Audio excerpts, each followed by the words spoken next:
பணக்கார குழந்தைகள் கதை கேட்கலாமா? வாங்க, கேட்கலாம். ஒரு அழகான ஊரு. அந்த ஊரோட பேரு கங்காராவ். இந்த ஊர்ல 2 குடும்பங்கள் வசிச்சுட்டு வந்தாங்க. ஒண்ணு பணக்கார குடும்பம், இன்னொன்னு ஏழை குடும்பம்.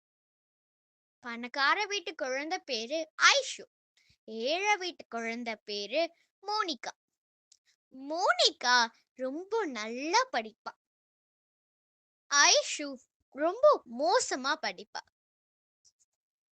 மோனிகா எல்லாத்துலயுமே பெஸ்ட் ஸ்டூடெண்ட்டா இருப்பா. அதனால இன்னைக்கு அவ ஸ்கூல்ல பெஸ்ட் ஸ்டூடெண்ட் அவார்ட் அவளுக்கு கொடுக்கறதா இருந்தாங்க. ஆனா மோனிகா கிட்ட போட்டுட்டு போறதுக்கு ஒரு நல்ல துணியே இல்ல. அதனால மோனிகா ரொம்பவே ஃபீல் பண்ணி ஒரு பார்க்ல உட்கார்ந்து அழுதுட்டு இருந்தா. அப்போ அந்த இடத்துக்கு வந்த ஐஷு, ஏய் மோனிகா, இன்னைக்கு உனக்கு அவார்ட் ஃபங்க்ஷன் இருக்கே, நீ என்ன இங்க உட்கார்ந்துட்டு இருக்க, கிளம்பலையா? அதுக்கு மோனிகா, என்கிட்ட போட்டுட்டு போறதுக்கு ஒரு நல்ல துணியே இல்ல, அதனால நான் இன்னைக்கு போவே இல்ல. இங்க பாத்தியா மோனிகா, நல்லா படிச்சு என்ன பிரயோஜனம்? எங்கள மாதிரி பணக்காரங்களா இருந்தாதான் எந்த ஒரு ஃபங்க்ஷனுக்கும் போட்டுட்டு போறதுக்கு ஒரு நல்ல துணி இருக்கும். உன்கிட்ட பார், நீ எவ்வளோ படிக்கிற, எவ்வளோ படிச்சு என்ன பிரயோஜனம்? உன்கிட்ட ஒரு துணி கூட இல்லையே. பாத்தியா, இதனால தான் உன் கூட எப்பயுமே நான் பேசவும் மாட்டேன், விளையாடவும் மாட்டேன். அப்படின்னு கிண்டல் பண்ணி சிரிச்சிட்டு போயிட்டா. இதெல்லாம் கேட்ட மோனிகா ரொம்பவே மனசுடைஞ்சு போயிட்டா.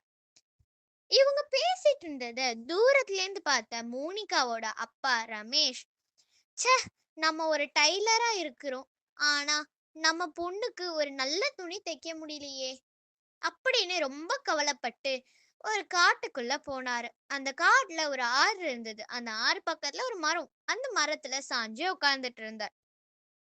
உட்கார்ந்து, கடவுளே, என்கிட்ட ஒரு நல்ல பொருட்கள் கூட இல்ல என் பொண்ணுக்கு ஒரு துணி தைக்க.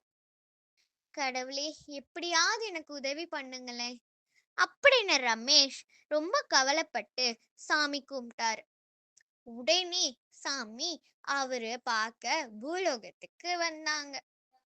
ரமேஷ், நீ சொல்லிட்டு இருந்த எல்லா விஷயம் நான் அறிவேன். உனக்கு உதவி செய்யறதுக்காக நான் வந்துள்ளேன். இந்த மூட்டையில் உனக்கு தேவையான பொருட்கள் இருக்கின்றன. இதை வைத்து உனது மகளுக்கு நீ உடை செய்து கொடு. தத்தாஸ்து. ரொம்ப நன்றி சாமியே. இதை வச்சு உடனே நான் ஒரு அழகான துணி என்னோட பொண்ணுக்கு செஞ்சு தரேன் அப்படின்னு சொல்லி உடனே அவர் ஒரு அழகான துணி தைக்கிறார். அதோட அழகு, ஆஹா, கண்ணை பறிக்கிற மாதிரி இருந்தது. ரெயின்போ கலர்ஸ்ல சூப்பரா இருந்தது. அதை போட்டுட்டு போய் மோனிகா அந்த அவார்ட் வாங்கின. அந்த அவார்ட் ஃபங்க்ஷனுக்கு ஐஷு, ஐஷுவோட அம்மா, அப்பா அவங்களும் போயிருந்தாங்க.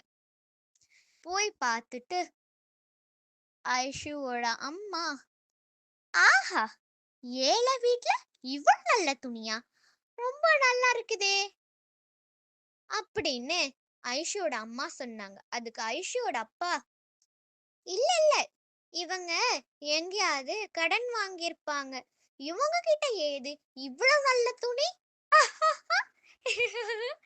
அப்படின்னு கிண்டல் பண்ணி சிரிச்சாங்க. ஆனா ஐஷுக்கு அந்த ட்ரெஸ் ரொம்ப பிடிச்சிருக்கு. அவங்க அம்மா அப்பா கிட்ட ஐஷு, அம்மா எனக்கு அந்த ட்ரெஸ் வேணும், எனக்கு அந்த ட்ரெஸ் எப்படியாவது வாங்கி கொடுங்க, அது ரொம்ப அழகா இருக்கு, எனக்கு அது வேணும் அப்படின்னு அழுது அடம் பிடிச்சா. அதுக்கு ஐஷுவோட அம்மா அப்பா, கண்டிப்பா உனக்கு நாங்க வாங்கி தரோம், இதை விட அழகான ட்ரெஸ், இது எதுக்கு உனக்கு அப்படின்னாங்க. அம்மா, எனக்கு அதுதான் வேணும் அப்படி பேசிக்கிட்டே அவங்க அவங்களோட வீட்டுக்கு வந்தாங்க. மோனிகா ரொம்பவே ஹாப்பியா அவார்ட் வாங்கி வீட்டுக்கு வந்தா.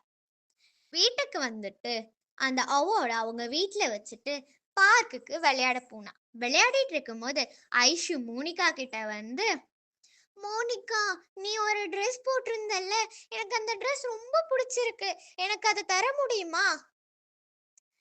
"கண்டிப்பா நான் உனக்கு தரேன். ஆனா அதுக்கு முன்னாடி உன்கிட்ட நான் ஒரு விஷயம் சொல்லணும்." "என்னது?" "ஏழை, பணக்காரங்கங்கிறதெல்லாம் அந்த காலத்திலேயே முடிஞ்சு போச்சு. இப்போ எல்லாருமே ஒண்ணுதான். உங்களால போட முடியும்னா, ஏன் அது எங்களால போட முடியாது? எல்லாருமே மனுஷங்க தான். அப்படின்றத நீ புரிஞ்சுக்கணும்னு நான் நெனைக்கிறேன்." "கண்டிப்பா. இவ்ளோ நாள் நான் உன்கிட்ட ரொம்ப திமிரா நடந்ததுக்கு என்ன மன்னிச்சுக்கோ. இன்னையிலேருந்து நம்ம 2 பேரும் ஃப்ரெண்ட்ஸ். Best friends." அப்படின்னு சொல்லி 2 பேருமே ரொம்ப ஒத்துமையா இருந்தாங்க.